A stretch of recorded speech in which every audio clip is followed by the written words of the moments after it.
Extreme position पे यहाँ पे सेंट्रिपिटल एक्सेलरेशन कितनी है?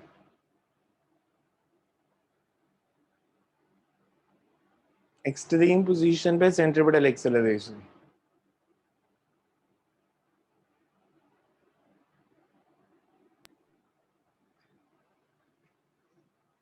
अब मेरे को बता सकते हो यहाँ पे स्पीड मैक्सिमम कहाँ पे होगी जब ये स्विंग ऑसिलेट करेगी, ये बॉल ऑसिलेट करेगी, तो सबसे ज्यादा स्पीड कहाँ पे होगी और सबसे कम कहाँ होगी? सर एक्सट्रीम पोजीशन पे सबसे कम होगी, बीच में ज्यादा सबसे होगी। कम होगी या जीरो होगी? Sir zero. जीरो। जीरो होगी। और यहाँ पे सर मैक्सिमम। मैक्सिमम। यहाँ पे स्पीड जीरो है तो सेंट्रिपिटल एक्सेलरेशन कितनी है? सेंट्रिपिटल एक्सेलरेशन का फॉर्मूला क्या था? v²/r। v जीरो है तो इधर सेंट्रिपिटल एक्सेलरेशन तो है ही नहीं, तो यहाँ पे कौन सी एक्सेलरेशन है? सिर्फ टेंजेंशियल। तो इस पॉइंट पे सर दोनों। इस पॉइंट पे दोनों है या सिर्फ सेंट्रिपिटल है?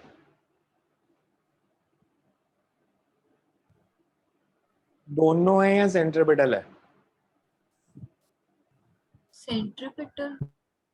टेंजेंशियल नहीं है यहाँ पे, यहाँ पे टेंजेंशियल नहीं है। सर है? अच्छा, कितनी है? मेरे को यहाँ पे इसका फ्री बॉडी डायग्राम बना के दिखाना है। इस पॉइंट पे कौन कौन सी फोर्सेस लग रही हैं बोलो जरा। इधर कौन सी फोर्स लग रही है? एक तो वेट किया था उसका नाम टेंशन और सर टेंशन एंड स्ट्रेन। और वेलोसिटी किस डायरेक्शन में है? Right side left side? Left side. Left.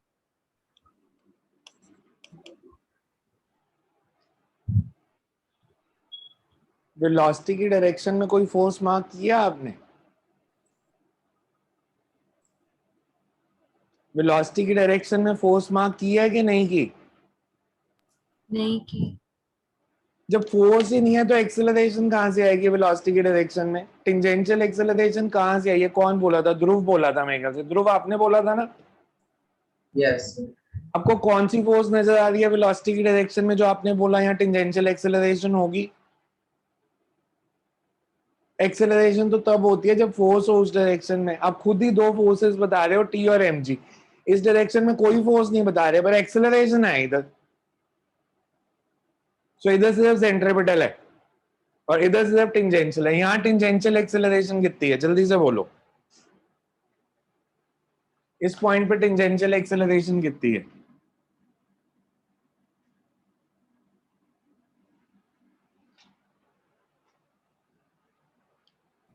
Ji sine theta.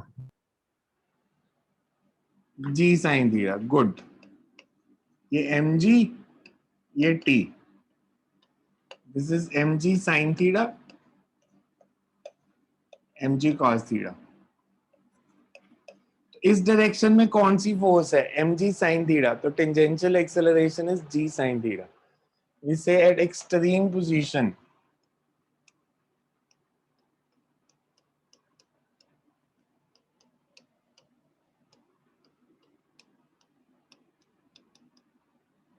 speed is zero.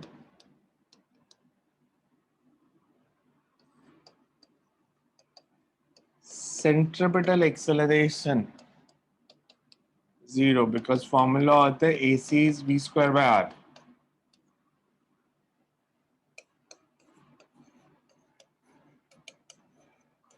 Tangential acceleration is g sin theta. Okay. At mean position या at lowest point.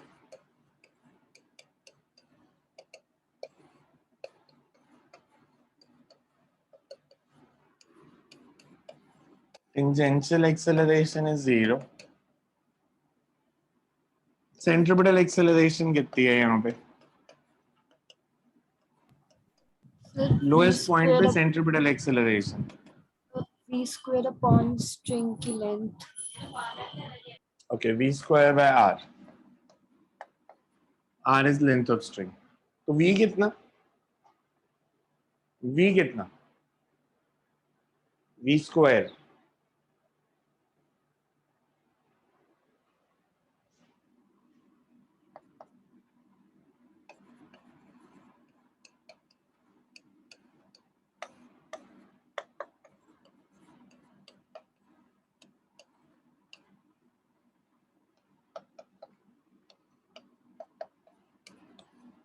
अब ये value बताओ कहां से आई, v square is 2gl1 minus cos theta,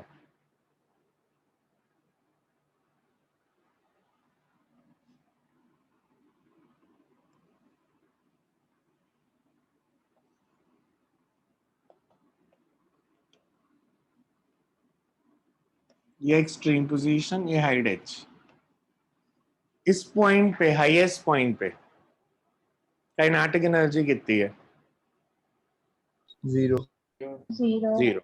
potential energy कितनी है, अगर मैं इसको h0 मानूं तो इस पॉइंट पे पोटेंशियल एनर्जी कितनी है, mgh इधर पोटेंशियल एनर्जी कितनी है, 0 काइनेटिक एनर्जी कितनी है, half half mv mg². Conservation of energy का मतलब है कि mgh half m v square का इक्वल होना चाहिए, कि यहाँ पे जो पोटेंशियल थी इधर आते आते काइनेटिक में बदल गई, तो वी स्क्वायर कितना, 2gh, ये लेंथ की स्ट्रिंग, ये एल है, ये डिस्टेंस कितना है, this is, l minus h तो ये कितना हो गया, h की वैल्यू पुट कर दो, L1 माइनस cos थीटा, तो मैंने यहाँ यूज की है। अब मैंने दोनों पॉइंट पे एक्सेलरेशन निकाल ली, ये लोएस्ट पॉइंट पे और ये हाईएस्ट पॉइंट पे, हमें कहा ये दोनों इक्वल हैं, मतलब g sin theta is 2g1 minus cos theta, तो थीटा कितना है ये बताना, फाइंड थीटा, फाइंड थीटा, हमें क्वेश्चन में गिवन है कि जो एक्सट्रीम पोजीशन पे एक्सेलरेशन है वो मीन पोजीशन के एक्सेलरेशन के इक्वल है, जी कर देते हैं cancel, you get sin theta 2 1 minus cos theta, तो थीटा कितना, थीटा कितना, 2 into tan inverse 1/2. वैल्यू चाहिए, वैल्यू, नॉन मेडिकल वाले हेल्प करो मेडिकल वालों की, बिकॉज नॉन मेडिकल वालों ने काफी मैथ्स पढ़ लिया अब।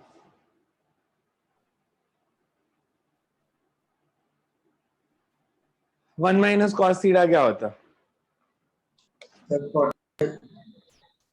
One minus cos theta is 2 science के 2 थीटा साइंस के theta by 2 2 sine square theta by 2,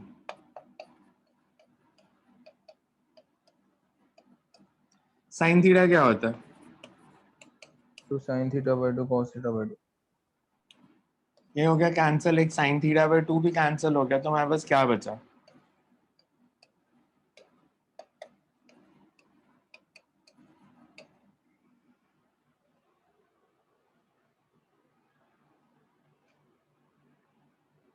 हमने बताना है थीटा कितना,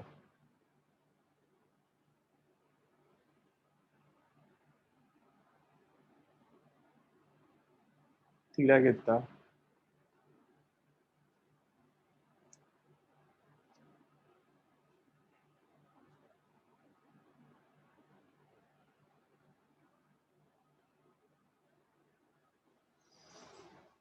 sine theta by tan theta by 2 is half, तो थीटा बता सकते हो कितना, पढ़ा मैथ्स इतना या अभी नहीं पढ़ा,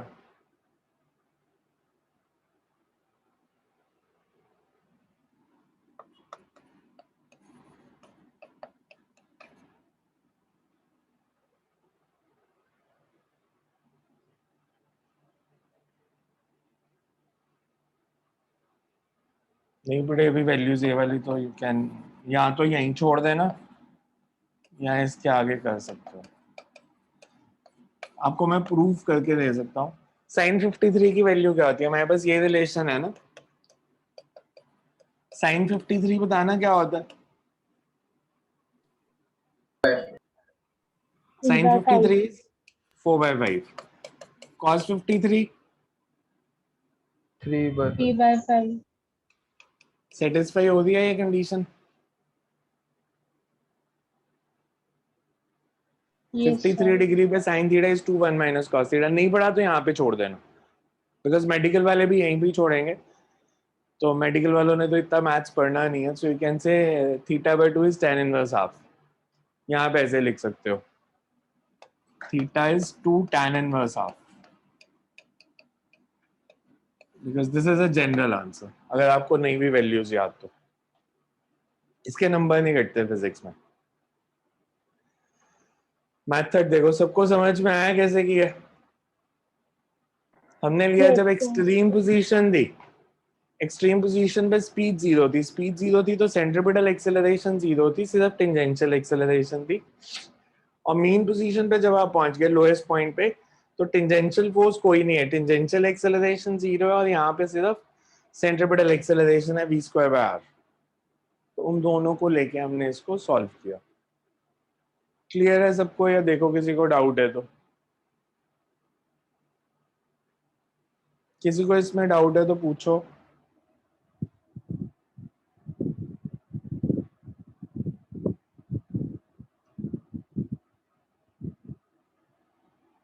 क्लियर?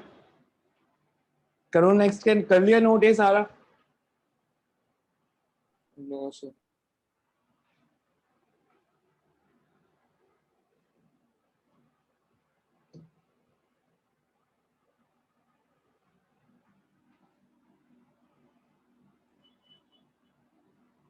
हमें दिया simple pendulum is oscillating with angular displacement 90। For what angle with vertical acceleration of the bob is directed horizontal? हमें एक सिंपल पेंडुलम दिया है,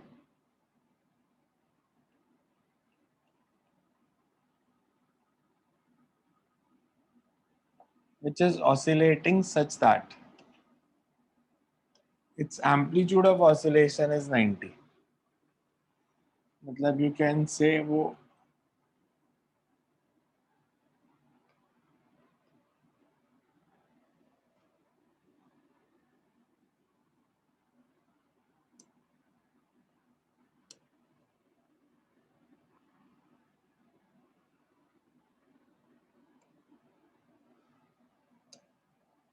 ऐसे ऑसिलेट कर रहा है।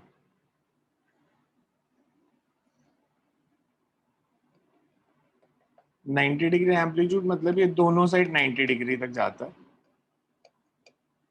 सो एक पेंडुलम बॉब है, ऐसे ऑसिलेट करता है इधर तक एंड इधर तक। हमें बताना है इसके बीच में कोई एक पॉइंट है थीटा, बिकॉज हमें क्वेश्चन में पूछा है for what angle theta with vertical acceleration of the bob is directed horizontally। मतलब किसी एंगल थीटा पे जो एक्सेलरेशन है वो इस डायरेक्शन में है, हॉरिजॉन्टली। तो ये थीटा कितना, थीटा कितना है जहां पे एक्सेलरेशन इस डायरेक्शन में है, हॉरिजॉन्टली?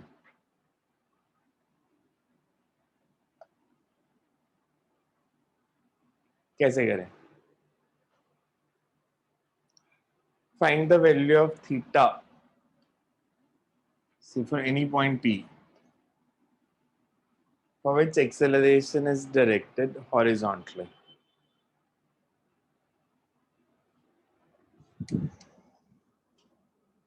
मेरे को ये बताओ एक्सट्रीम पॉइंट पे कौन सी एक्सेलरेशन जीरो होती है?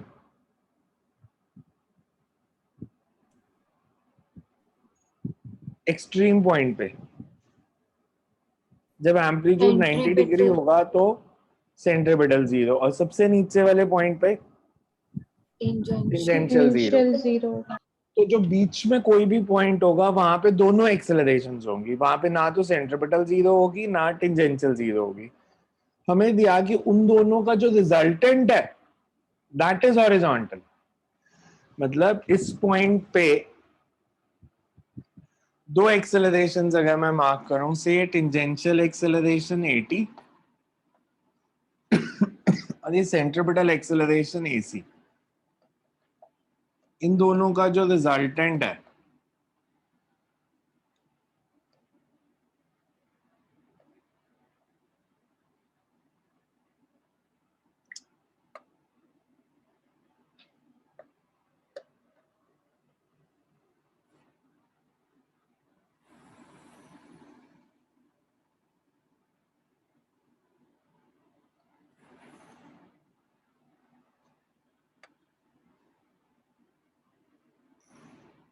वो हॉरिजॉन्टल डायरेक्शन में है।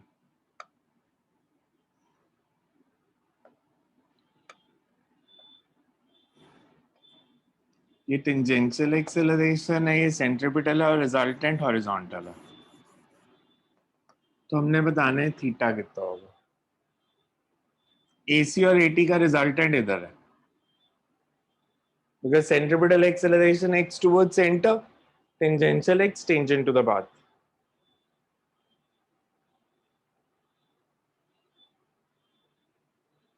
इन दोनों का रिजल्टेंट हॉरिजॉन्टल। मैं अगर इधर एक सेपरेट डायग्राम बनाऊं थोड़ा बड़ा करके, से AC है,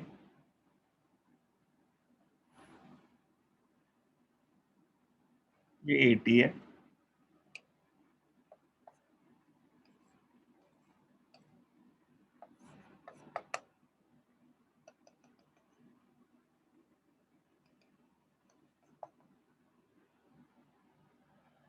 ये इनका रिजल्टेंट इस डायरेक्शन में है, हॉरिजॉन्टल। ये एंगल थीटा, तो ये भी थीटा, बिकॉज ये थीटा होगा तो ये एंगल भी जो है थीटा ही बनेगा जो आप इधर बनाओगे। How can you find theta?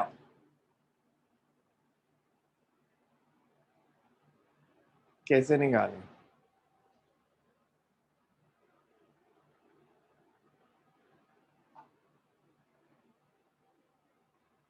अच्छा ये थीटा, तो ये एंगल कितना होगा? 90 minus 90 90 minus माइनस theta. ये एंगल कितना होगा? theta. थीटा। AT के दो कंपोनेंट्स कौन से बनेंगे? This will be AT cos और AT sin. 80 sin. Sin theta. जिस साइड एंगल हो वो cos कंपोनेंट होता है, तो this is AT sin. Similarly ये थीटा, तो ये भी थीटा। ये कंपोनेंट कौन सा? AC का। Cos theta. AC cos cos. theta. Similarly जो हॉरिजॉन्टल डायरेक्शन में कंपोनेंट आए,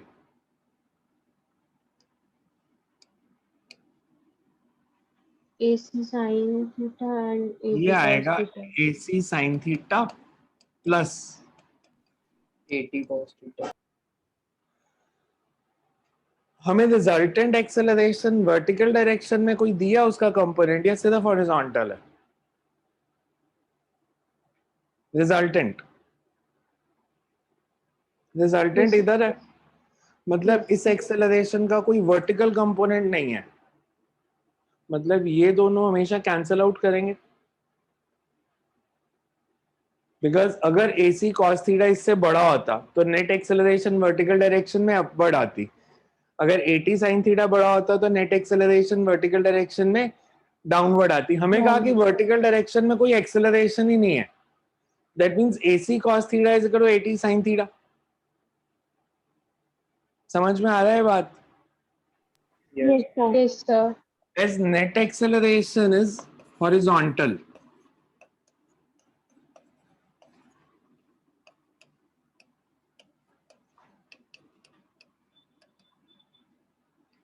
implies vertical acceleration is 0 और AC cos theta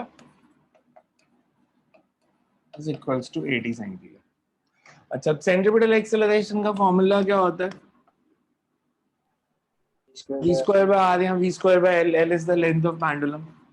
centripetal acceleration any point पे क्या होगी? इस पॉइंट पे। इस डायरेक्शन में फोर्स कौन सी है? g sin theta.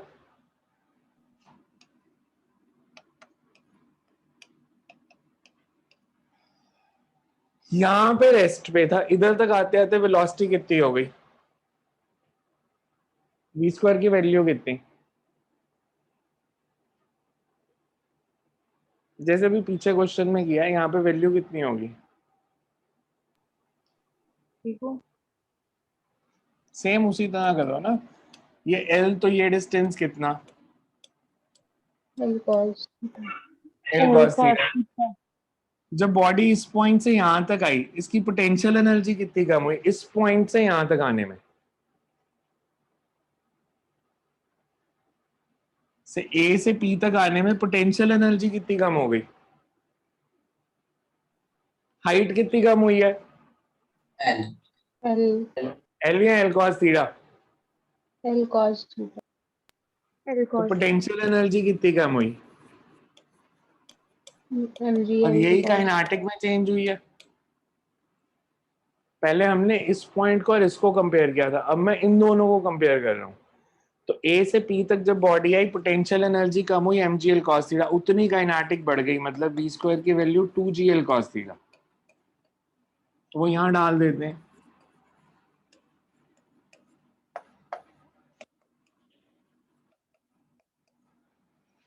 To g l cos theta into cos theta, ये कैंसिल, तो ये get 2g cos square theta g sin square theta, g भी कैंसिल हो जाएगा।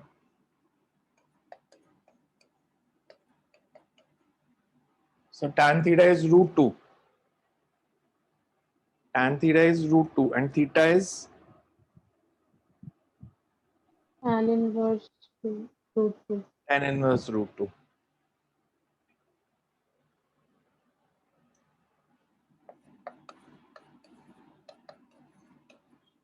tan theta root 2 आप ऐसे भी कर सकते हो, बिकॉज कई बार ना cos या sin में वैल्यू दे देंगे, जैसे ये root 2 ये 1, तो ये सेट कितनी हो जाएगी?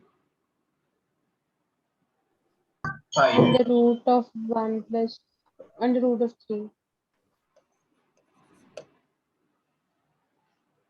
तो cos थीटा पूछते तो 1 by root 3, sin थीटा पूछते तो root 2 by root 3। By root 3. तो ऑप्शंस में हो सकता है आपको अलग अलग वैल्यूज नहीं हो, बट कोई भी निकाल सकते हो। अगर tan पता है तो cos और sin हम निकाल सकते हैं।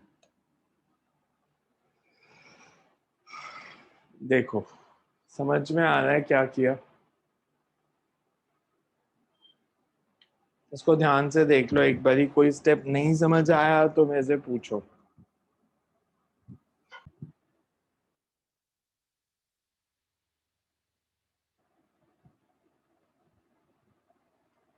क्वेश्चन बड़ा ज्यादा है सबको? A turn of radius Yes, 20 sir. meter is banked for a vehicle of mass 200 kg. Banking of tracks का आ गया। Going at a speed of 10 meter per second. Find the magnitude and direction of frictional force acting on a vehicle if it moves with a speed of 5 meter per second and 15 meter per second. हमें दिया, हमने एक vehicle bank track बनाया है जिसका radius 20 metre है। 200 KG का vehicle 10 meter per second से चल सकता है। हमने बताना है फ्रिक्शनल फोर्स का मैग्नीट्यूड और डायरेक्शन कितना होगा if the vehicle is moving at a speed of 5 meter per second or 15 meter per second.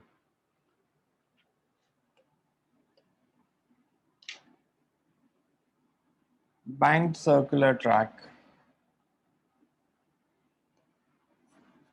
Banking angle theta. Vehicle travel कर रहा है 5 मीटर पर सेकेंड से, पहला केस कर रहे हैं जब स्पीड 5 दी है।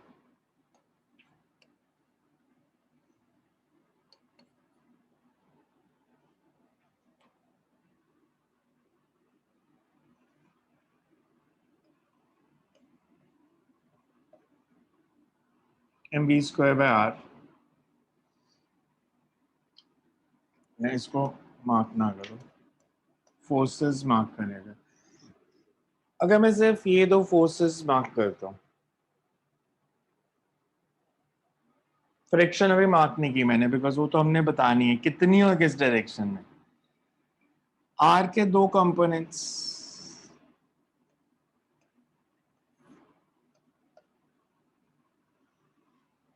ये कंपोनेंट कितना होगा? This would be R cos या आर साइन, ये थीटा तो R sin theta. R cos. So this would be R cos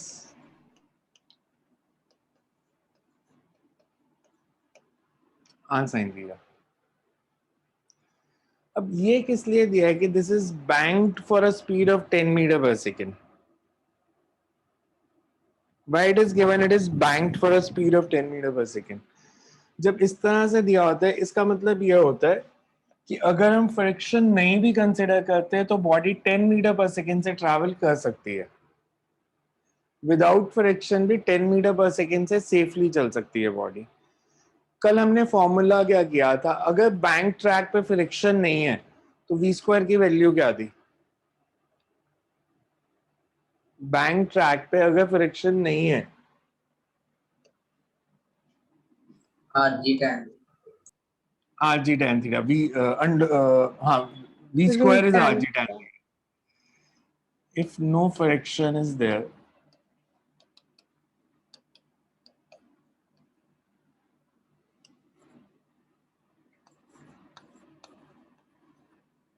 body can move with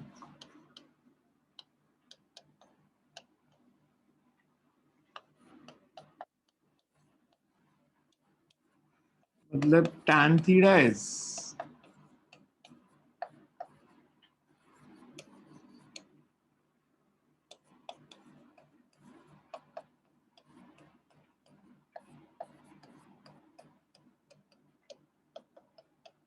मतलब हमें tan theta की वैल्यू हाफ दी है।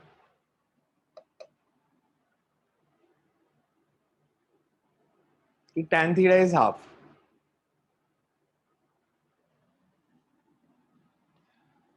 अब हमने बताना है कि अगर फ्रिक्शन है तो कितनी लगेगी when it's moving with 5 meter per second and not 10 meter per second. अगर ये 5 मीटर पर सेकेंड से ट्रैवल कर रही है तो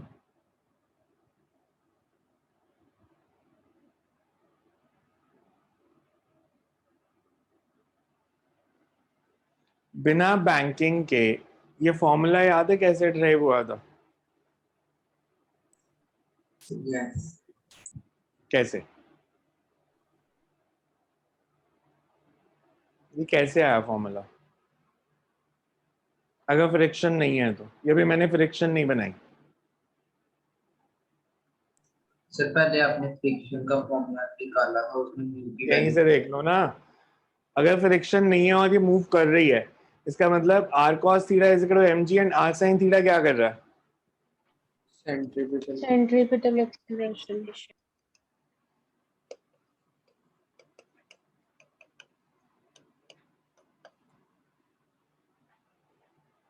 अगर मैं v को कम करता हूं तो व्हीकल नीचे स्लिप करेगा या ऊपर को जाएगा? नीचे 10 slip से ये करेगा. बिना फ्रिक्शन के भी कर सकता था, मतलब बिना फ्रिक्शन के इसको at least 10 meter per second speed चाहिए तो ये ट्रैवल कर सकता है ऐसे। अब बिकॉज हमने स्पीड को कम कर दिया 10 से तो स्लो करके ये अंदर की तरफ स्लिप होना शुरू हो जाता है। अगर ये अंदर की तरफ स्लिप होना शुरू होता है तो फ्रिक्शन किस डायरेक्शन में? Upward. Upwards parallel to the incline. तो फ्रिक्शन इधर लगेगी जब स्पीड 5 मीटर पर सेकेंड है। फ्रिक्शन के अगर मैं कंपोनेंट्स बनाऊं, this would B Cos. Cos theta.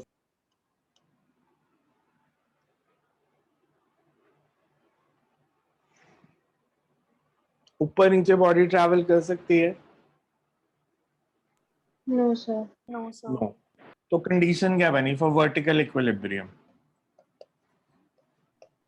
R cos theta plus F sin F theta sin is theta equal is to equal to mg. mg. For vertical equilibrium, r cos theta plus f sin theta is equals to mg. f क्या होता है? Mu r. Mu r.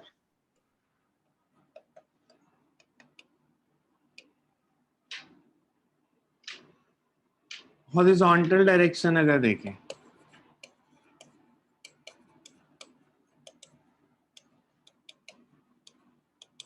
Horizontal direction में r sin theta और f cos theta equal होंगे या नहीं होंगे? r sin theta और f cos थीटा नहीं, नहीं होंगे। कौन सा ज्यादा होगा? r sin theta. R R sin sin theta. क्योंकि theta. r sin थीटा और f cos थीटा के रिजल्टेंट का रोल क्या है? It will provide Centripetal acceleration. Centripetal force, मतलब this is mv square by r।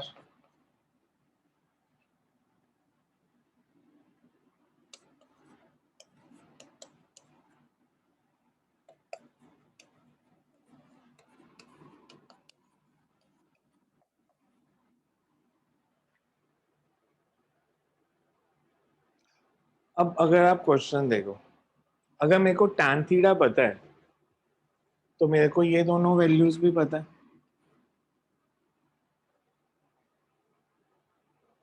sin theta cos theta निकाल सकते हो अगर tan थीटा पता है, Yes. तो आप फ्रिक्शनल फोर्स निकाल सकते हो F कितना है। हमें क्वेश्चन में म्यू नहीं दिया, अगर म्यू नहीं दिया तो मैं फ्रिक्शनल फोर्स निकाल सकता हूं, मतलब इन दोनों इक्वेशन से आप कह लो, इन दोनों इक्वेशन से F की वैल्यू निकाल सकते हो फर्स्ट और सेकंड से। Yes, sir. Yes, sir. करो सॉल्व इसको complete. Find the value of F, find the value of F from first and second equation.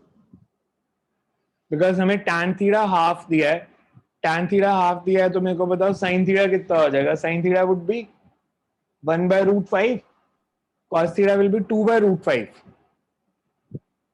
sin theta is 1/√5, cos theta is 2/√5। ये values use करके find the value of F and R। Because दो equations हैं, दो variables हैं। V हमारे को दिया it's 5 meter per second, radius of curvature 20 given है। Sir, mass कितना था body का? क्या चीज? Mass of body. मास क्या करना है? रेशो लोगे m तो कैंसिल हो जाएगा। आप रेशो लोगे तो m तो कैंसिल ही हो जाना है। मास वैसे क्वेश्चन में गिवन है 200 kg, अगर आपने मास यूज करना है तो इट्स गिवन 200 kg। रेशो में कैंसिल हो जाएगा, बट अगर आप रेशो की जगह कोई और मेथड यूज करते हो तो m गिवन है 200 kg। Solving you get m is equals to solving 1 and 2,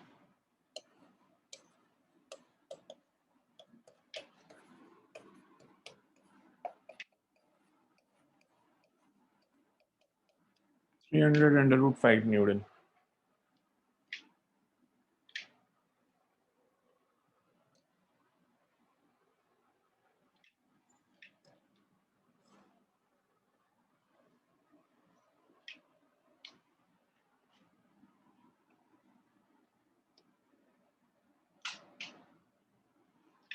When there are two blocks A and B of masses 1 kg and 3 kg are attached with two massless strings as shown in figure.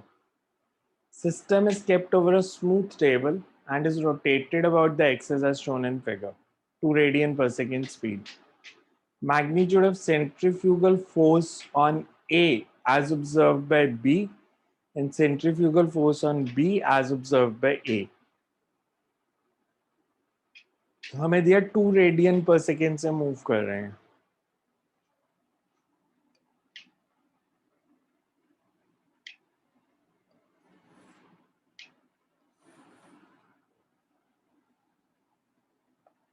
दो bodies हैं A and B,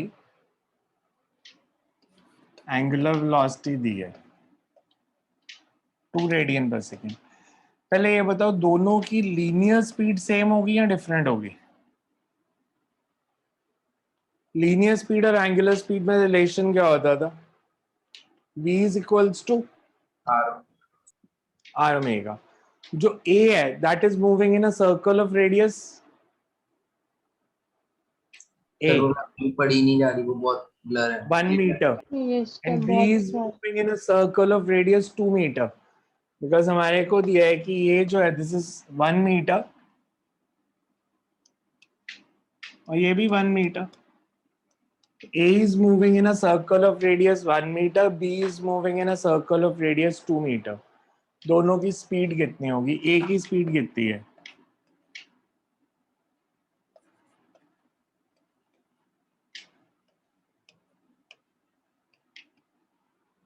A की 2 metre per second, B की 4 metre per second. हमने बताना है centrifugal force. Centrifugal force on A as observed by B and on B as observed by A.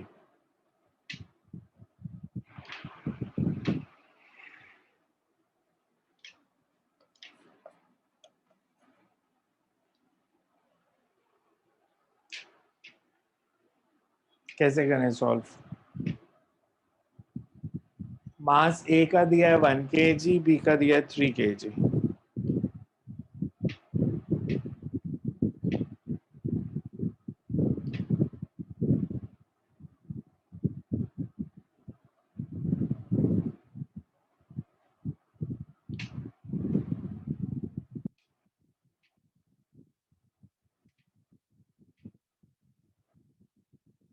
अब एक simple काम करो, पहले मेरे को ये बता सकते हो इसकी सेंट्रिपिटल एक्सेलरेशन है कितनी?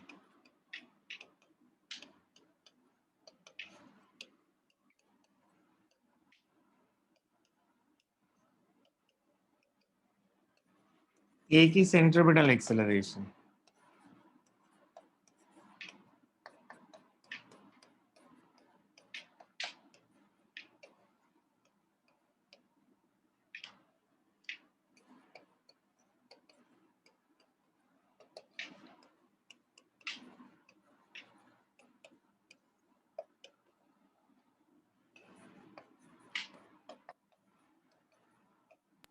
एक मीटर पर सेकंड।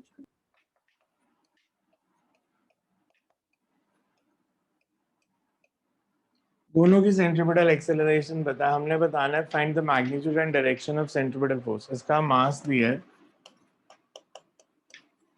1 kg और बी का मास दिया है 3 kg. Centripetal force on A as observed by B and on B as observed by A.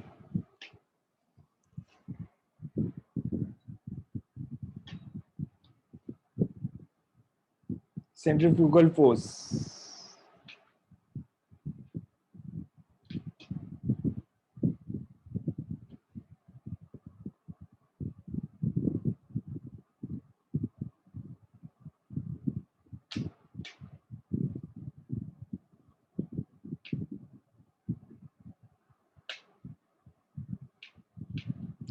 Direction कौन सी होगी सेंट्रीफ्यूगल फोर्स ऑन ए किस डायरेक्शन में?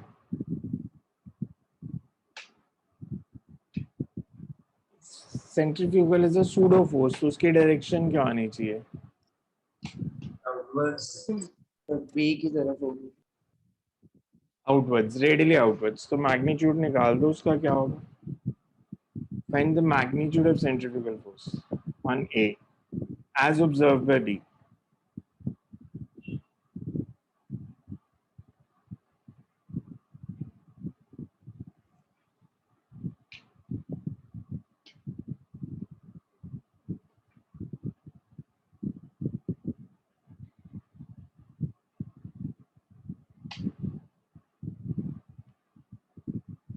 अच्छा, इसमें टेंशन इन द स्ट्रिंग निकाल सकते हो? अगर मैं बोलूं टेंशन इन द स्ट्रिंग निकाल दो, ए में और रॉड के बीच में टेंशन कितनी होगी, ए और बी के बीच में टेंशन कितनी होगी?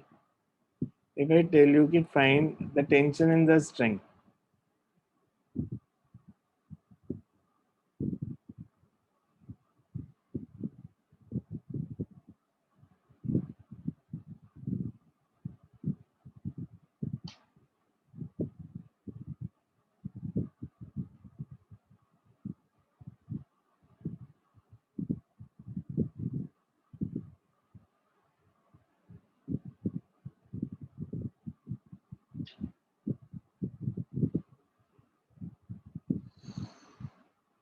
टेंशन इन द स्ट्रिंग कैसे निकाल सकते हो?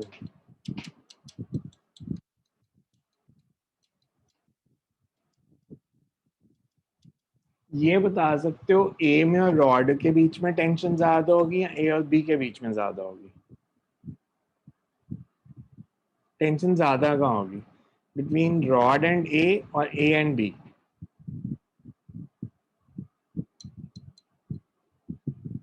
अगर ये स्ट्रिंग टूटी तो कहां से टूटेगी? रॉड से।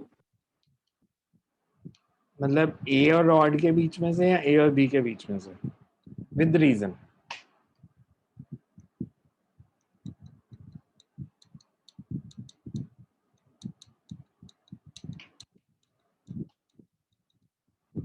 With reason.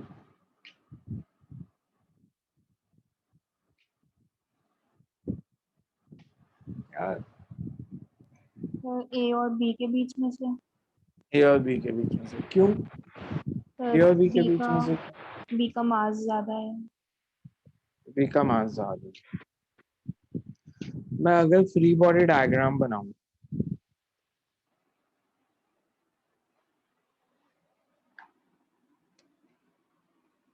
इधर टेंशन T1,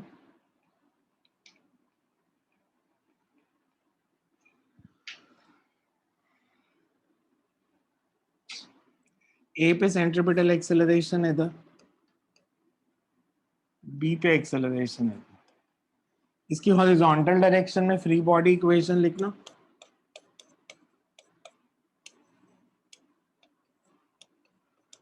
और इसकी तो T1 कितना आ गया?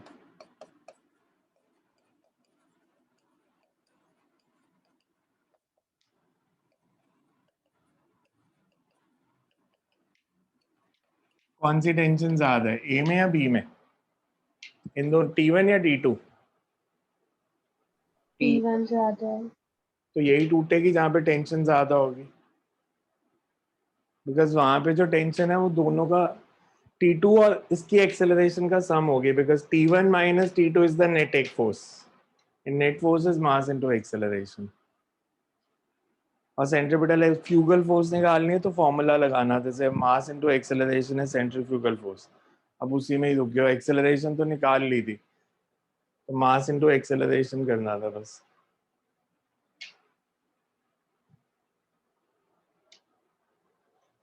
Excuse me sir. हाँ जी। सर ये जो आप उधर गिवन था कि A as observed by B and B as observed by A, इससे कोई फर्क नहीं पड़ेगा? हाँ तो पड़ेगा ना, रिलेटिव निकालनी है ना, तो रिलेटिव कंसेप्ट आपको आते हैं कि अगर आप ए पे तो निकालोगे तो that is mass of A into acceleration of B, B पे निकालोगे तो mass of B into acceleration of A. ये आपकी बुक का क्वेश्चन है, एचसी का लास्ट क्वेश्चन है सर्कुलर मोशन का। तो अगर किसी को बोर्ड से नहीं दिख रहा है, एचसी में से भी देख सकते हो, 30th क्वेश्चन है एचसी वर्मा सर्कुलर मोशन के चैप्टर का। बट अदरवाइज यहाँ से पढ़ लो question. A table with a smooth horizontal surface is placed in a cabin which moves in a larger circle of radius r. A smooth pulley of small radius is fastened to the table. Two masses m and 2m are placed on the table, are connected through string going over the pulley. Initially, the masses are held by a person with strings along outward radius. Then the system is released from rest. Find the magnitude of initial acceleration of the masses as seen from the cabin and tension in the string. Initial acceleration बतानी है कितनी है? Initial acceleration of the two masses and tension in the string. अगर मैं free body diagram बनाऊं M1 और M2 का,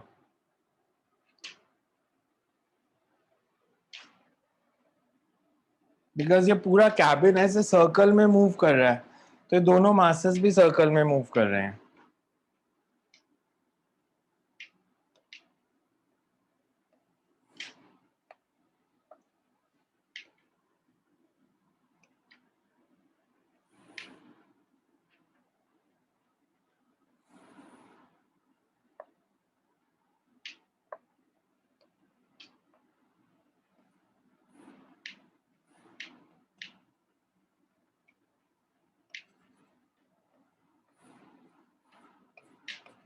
एक का मास m, एक का 2 है।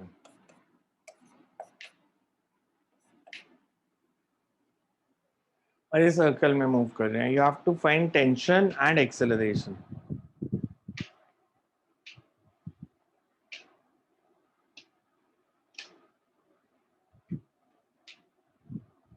कैसे करें?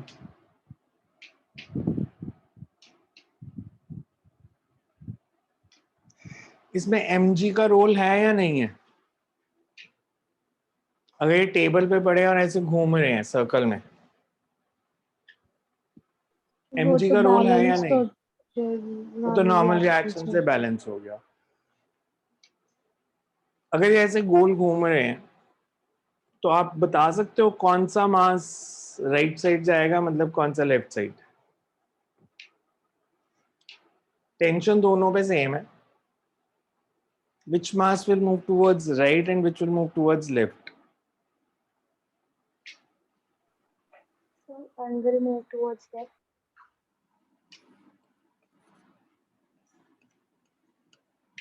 ऐसा क्यों?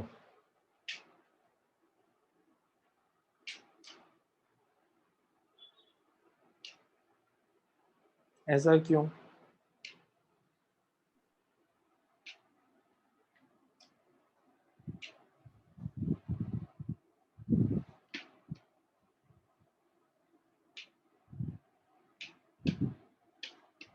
ठीक है या गलत है?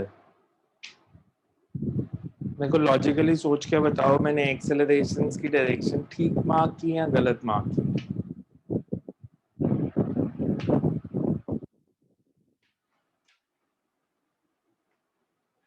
या ये इधर जाएगा, ये इधर आएगा, कौन सी डायरेक्शन ठीक है? फर्स्ट वाली या सेकेंड वाली? क्योंकि सारा आंसर उस पर डिपेंड करना।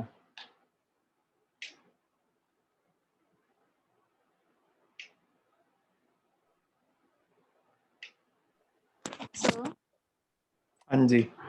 सर ये ऑपोजिट डायरेक्शन में जाएंगे क्योंकि अगर एक ही पुली से कनेक्टेड है और टेबल एक की साइड पे रोटेट कर रहा है तो दोनों सेम में नहीं चलने चाहिए।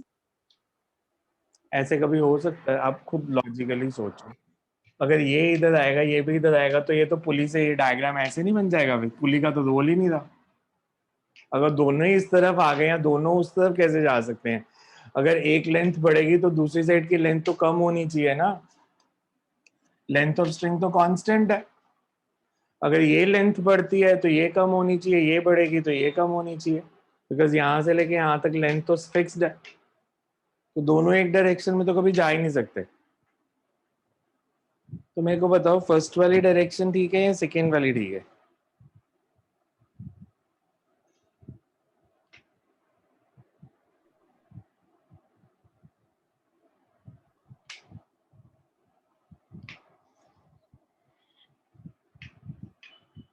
आप सॉल्व कैसे करोगे अगर आप डायरेक्शन नहीं बताओगे? तो लॉजिकली सोचो कौन कौन सी फोर्सेस लग रही हैं। मैंने तो अभी सिर्फ टी मार्क किया है, मैंने सर्कुलर मोशन का कोई यूज नहीं किया। हमें दिया ये पूरा कैबिन सर्कल में मूव कर रहा है।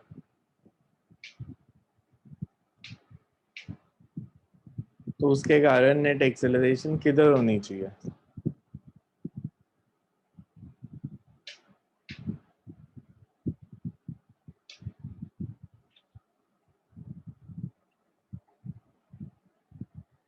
बिकॉज फिर उसके बाद तो मेथड सेम है। फ्री बॉडी इक्वेशन लिखेंगे, फ्री बॉडी इक्वेशन लिखेंगे and then we will right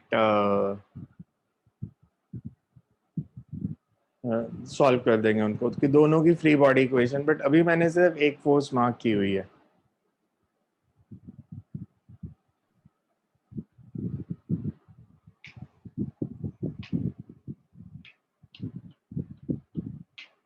तो हमें टेबल ऑफ मासेस के बीच में फ्रिक्शन दी हुई है। टेबल और मासेस के बीच में कोई फ्रिक्शन नहीं है, कोई फ्रिक्शन का कंसेप्ट नहीं है, सिंपल सर्कुलर मोशन। तो हमें ये दिया है, दोनों masses circle of radius R में मूव कर रहे हैं। दोनों का रेडियस आर है। एक पे सेंट्रीपिटल फोर्स लग रही है m ओमेगा स्क्वायर आर और दूसरे पे 2m ओमेगा स्क्वायर आर।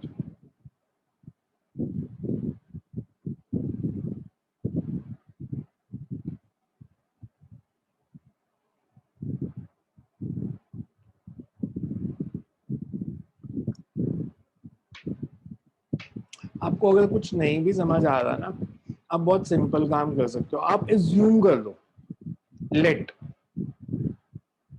तो भी आंसर आ जाते हैं। अगर आपकी डायरेक्शन गलत हुई तो ए की वैल्यू नेगेटिव में आ जाएगी, हम लास्ट में उसको चेंज कर देंगे। तो आप किसी भी डायरेक्शन में उसको लेके सॉल्व कर सकते हो, बट इसको सॉल्व करो, इससे आंसर क्या आएगा। And you have to use the free body equation, net force is equal to mass into acceleration.